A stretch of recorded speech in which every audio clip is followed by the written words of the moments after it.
আমি আটাই এপ্ৰ'চ কৰিছোঁ আমি এটা আজি ময়ো দিছোঁ আৰু এইটোও নহয় যে অকল ছ'চিয়েল মিডিয়াত আমি কিবা এটা পোষ্ট কৰিলেই বা ছ'চিয়েল মিডিয়াত আমি ইণ্টাৰভিউ দিলেই বা কিবা এটা হ'লেহে আমি ন্যায় বিচাৰিম তেনেকুৱা নহয়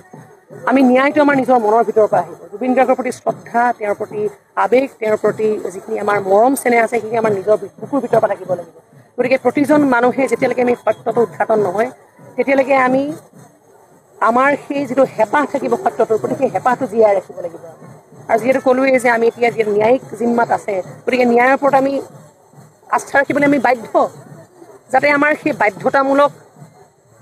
কৰ্মটোৰ যাতে সুবিধা কোনো পক্ষে লোৱা নাযায় আমি তাৰ প্ৰতি সচেষ্ট হ'ব লাগিব গতিকে কৰ্তৃপক্ষলৈ আমাৰ এটাই অনুৰোধ অতি সোনকালে সত্যটো উদঘাটন আৰু আজি প্ৰতি মুহূৰ্তত আজি মই ইয়ালৈ অহাৰ আগতে গৰিমাক লগ পাই আহিছোঁ মোৰ মা পিতা প্ৰত্যেকজনেই গ'লোঁ গৈ তেওঁলোকক যেতিয়াই কথা পাতোঁ কিবা এষাৰ কথা ওলালেই তেওঁৰ চকু পানী ওলায় সেই চকু পানীখিনিৰ যথেষ্ট মূল্য আছে আমাৰ কাৰণে আৰু সেই চকু পানীখিনিৰ মূল্যটো আটাই বুজি পাওক নহয় সেইকাৰণে শুদ্ধ সত্যটো আমাক লাগে অতি